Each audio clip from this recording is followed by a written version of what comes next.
तो भाई सब ठीक ठाक। तो आज मैं एक्सप्लेन करूंगा एक न्यू रोम कॉम एनीमे जिसका नाम है Hokkaido girls are super adorable. Episode के शुरुआत में हमें होकाइडो का सीन दिखाया जाता है और हमारे मेन कैरेक्टर जिसका नाम शिकी सुबासा होता है आज ही होकाइडो आया है क्योंकि उसके पापा यहीं रहते हैं और कुछ काम होने की वजह से वो आज उसे लेने नहीं आ पाए। अब इसके बाद घर की ओर जाते हुए सुबासा को एक बोर्ड दिखता है। वो बोर्ड देखकर ड्राइवर को गाड़ी रोकने के लिए बोलता है और वहीं उतर जाता है क्योंकि उसका घर यहाँ से ज़्यादा दूर नहीं है। अब बाहर आकर सुबासा देखता है कि चारों तरफ सिर्फ बर्फ़ ही बर्फ़ है और इस जगह उसे टोक्यो से बिल्कुल बहुत ज़्यादा अलग दिखती है क्योंकि यहाँ ना ही ज़्यादा लोग दिख रहे होते हैं और ना ही ज़्यादा गाड़ियाँ, लेकिन यहाँ हवा बहुत ज़्यादा ठंडी चल रही थी। इस वजह से सुबासा ठंड में से काँपने लगता है और इसी तरीके से धीरे धीरे अब वो आगे बढ़ने लगता है। अब इसके बाद सुबासा फ़ोन में मैप देखता है और उसे पता चलता है कि उसकी फ़ोन की बैटरी काफ़ी कम बची है। लेकिन तभी उसे एक लड़की दिखाई देती है जो कि स्कूल के लिए अपनी बस का इंतज़ार कर रही थी। उस लड़की के नॉर्मल कपड़ों को देखकर सुबासा सोचता है कि इसे ठंड नहीं लग रही और इसके बाद वो खुद को देखता है जो कि बहुत सारे कपड़े पहने हुआ था। तभी वो लड़की उसे देखकर पूछती है कि क्या हुआ। अब सुबासा रास्ता पूछने के लिए वहाँ चले जाता है और उसे आकर वो देखता है कि वो काफ़ी ज़्यादा क्यूट है। अब इसके बाद वो लड़की सुबासा को रास्ता बता देती है और सुबासा उसे शुक्रिया कहकर वहाँ से जाने लगता है। लेकिन तभी वो लड़की उसे रुककर पूछती है क्या तुम पैदल जाने वाले हो।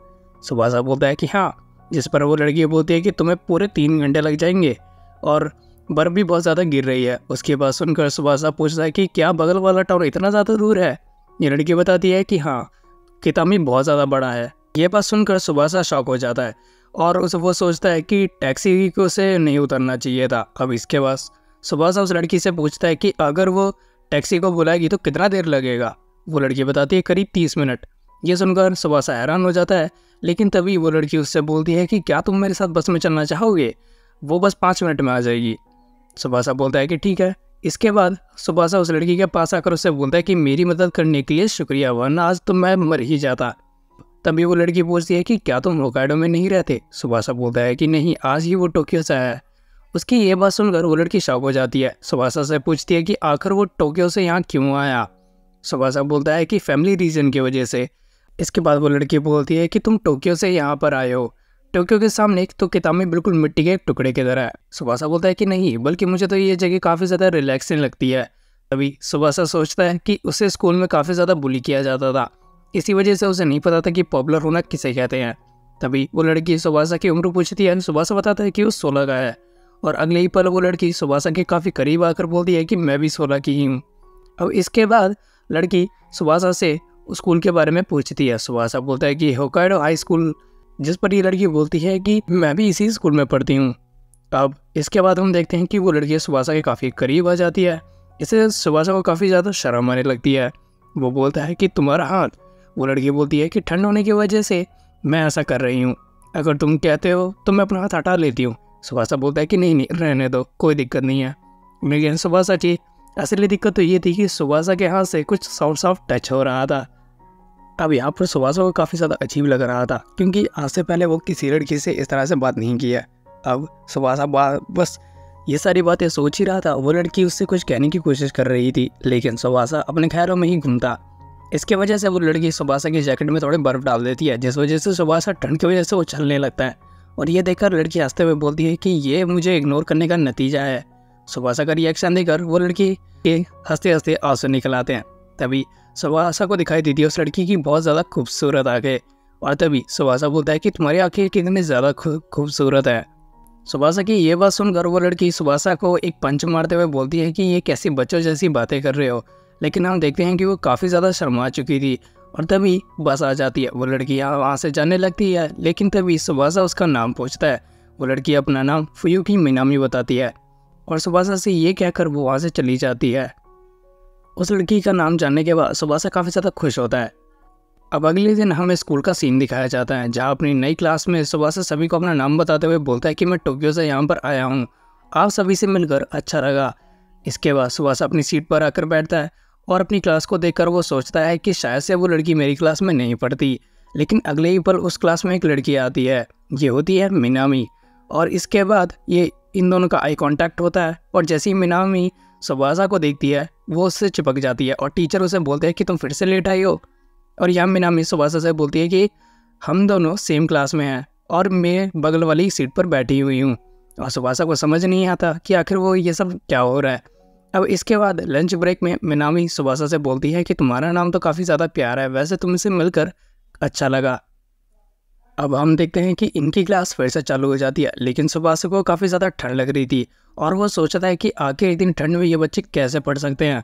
लेकिन तभी वो नोटिस करता है इन सभी के बच्चे जैकेट्स और ब्लैंकेट्स पहने हुए हैं, लेकिन वो तो अपने साथ कुछ भी लेकर नहीं आया। तभी फ्यूकी उसे ब्लैंकेट दे देती है। सुबासा पूछता है कि तुम्हें इससे कोई दिक्कत तो नहीं होगी। मिनामी बोलती है कि मुझे हमेशा सर्दी जुकाम जल्दी हो जाता है, इस वजह से मैं एक स्वेटर और एक ब्लैंकेट पहने रखती हूँ और इस वक्त मेरे लिए स्वेटर ही काफ़ी है।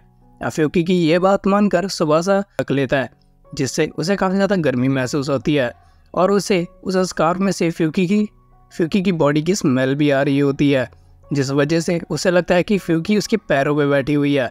और जैसे ही वो फ्यूकी को अपने पैरों में इमेजिन करता है, भाई की बंदूक ट्रिगर हो जाती है।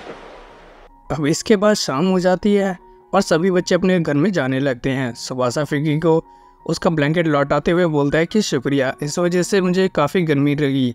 तभी फ्यूकी वो स्कार्फ लेकर सूंघने लगती है और बोलती है कि इस ब्लैंकेट में से हम दोनों की बॉडीज़ की मिक्स्ड स्मेल आ रही है, जैसे हम दोनों एक ही ब्लैंकेट में साथ बैठे हुए थे। उसकी ये बात सुनकर सुबासा दोबारा शर्मा जाता है। अब इसके बाद हम देखते हैं कि सुबासा फ्यूकी को उसके घर छोड़ने के लिए जाने लगता है। वो फ्यूकी से पूछता है कि तुम कहाँ रहते हो। फ्यूकी बोलती है कि तुम मुझे ट्रेन स्टेशन तक छोड़ दो, मैं वहीं से चली जाऊंगी। अब इसके बाद फ्यूकी पूछती है कि सुबासा, क्या तुम्हारी कोई गर्लफ्रेंड है। सुबासा बोलता है कि नहीं, और इतनी ही देर में ये दोनों स्टेशन पहुंच जाते हैं। अब इसके बाद सुबासा यहाँ से जाने लगता है। तभी फ्यूकी उसे रोककर बोलती है, क्या तुम कल मेरे घर पे आना चाहोगे। उसकी ये बात सुनकर सुबासा शॉक्ड हो जाता है। फ्यूकी बोलती है कि कल हमें स्कूल भी नहीं जाना और मैं तुमसे टोक्यो के बारे में बहुत सारी चीज़ें जानना चाहती हूँ। अब यहाँ पर सुबासा को समझ नहीं आता कि आखिर वो क्या कहे। सुबासा का एक्सप्रेशन देखकर फ्यूकी से पूछती है, क्या तुम मेरे घर नहीं आना चाहते। सुबासा बोलता है कि नहीं, मैं आऊँगा। फ्यूकी बोलती है कि बहुत अच्छे, चलो तुम मुझे अपना नंबर दे दो। तभी वहाँ पे ट्रेन भी आ जाती है और फ्यूकी सुबासा को बाय बोलकर वहाँ से चली जाती है।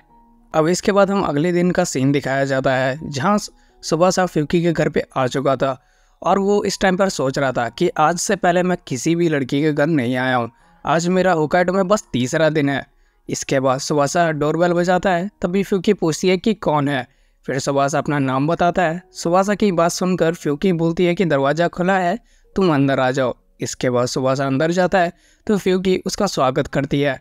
सुबासा अपने जूते उतारते हुए सोचता है कि आखिर ये इस तरह के कपड़े क्यों पहने हुए हैं, लेकिन तभी फ्यूकी बोलती है कि तुम बहुत ज़्यादा लकी हो क्योंकि आज मेरे पेरेंट्स घर पे नहीं हैं। ये बात सुनकर सुबासा शॉक्ड हो जाता है और वो खुद से समझाने लगता है कि शांत हो जाओ। इसके बाद फ्यूकी सुबासा को लिविंग रूम में लेकर जाती है और सुबासा उस कमरे के अंदर आकर नोटिस करता है कि ये तो काफ़ी ज़्यादा गर्म है। इसके बारे में फ्यूकी बताती है कि लिविंग रूम में एक काफ़ी बड़ा हीटर रखा हुआ है, इसकी वजह से ये रूम हमेशा गर्म रहता है। तभी फ्यूकी उसे अपने पैर से टच करती है और उसका एक्सप्रेशन देखकर फ्यूकी हंसने लगते हैं। और इसके बाद फ्यूकी पूछती है कि सुबासा, अब हम क्या करने वाले हैं। आइडिया, मैं तुम्हें कुछ पीने के लिए देती हूँ। इसके बाद फ्यूकी फ्रिज के पास जाकर सुबासा के लिए कुछ पीने के लिए लेके आती है और ये कात्सुगन होता है। फ्यूकी इसके बारे में बताती है कि वो बचपन से ही ये ड्रिंक पीती आ रही है और इसके बाद सुबासा उस ड्रिंक को टेस्ट करता है और उसे उस ड्रिंक का टेस्ट काफ़ी ज़्यादा अच्छा लगता है। लेकिन तभी सुबासा फ्यूकी को चिल्लाने की आवाज़ आती है। सुबासा पूछता है कि क्या हुआ। फ्यूकी बताती है कि जब वो अपने ग्लास में कात्सुगन डाल रही थी तब ग्लास उसकी बॉडी पर गिर गया और जैसे ही सुबासा ये देखता है, फ्यूकी अपने कपड़े बदलने के लिए चली जाती है और यहाँ पर सुबासा का दिल बहुत ज़्यादा ज़ोर से धड़कने लगता है। अब वो अपने आप को शांत करने की कोशिश करता है, लेकिन तभी फ्यूकी कुछ दूसरे कपड़े पहनकर आ जाती है, जिन्हें देखकर सुबासा सोचता है कि आज तो मैं गया। अब इसके बाद फ्यूकी उसके पास आकर बैठ जाती है। तभी सुबासा अपने पास में से एक सीडी निकाल कर बोलता है कि चलो, मैंने ये फिल्म अभी तक नहीं देखी। सीडी को देखकर फ्यूकी बोलती है कि अरे, मैंने भी ये फिल्म अभी तक नहीं देखी। इसके बाद उनकी फिल्म स्टार्ट हो जाती है। फिल्म में कुछ ज़्यादा रोमांटिक सीन थे और तभी अचानक से सुबासा को फ्यूकी की कुछ आवाज़ें आती हैं। तभी अचानक से सुबासा फ्यूकी का पैर टच हो जाता है और इस वजह से सुबासा बौखला जाता है। सुबासा को तो लगता है कि फ्यूकी कुछ करने वाली है, लेकिन तभी देखता है कि फ्यूकी तो सो चुकी है और उसके सोने की वजह से उसकी ऐसी आवाज़ें आ रही थी। उसको इस तरीके से सोते हुए सुभाषा सोचता है कि कितनी ज़्यादा लापरवाह है, इसके घर में एक लड़का है और ये इस तरह से सो रही है।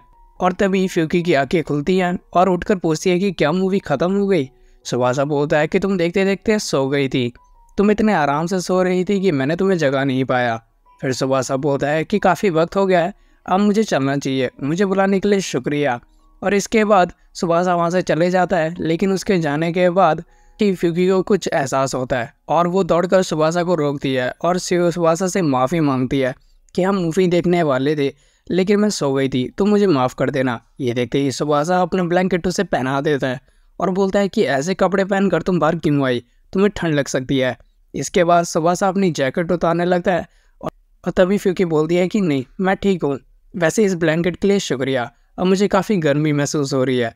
लेकिन तभी फ्यूकी सुभाषा का हाथ पकड़कर बोलती है कि मुझे भूख लगी है, क्या तुम कुछ खाने चले होगे और ये मेरी तरफ से एक ट्रीट होगी।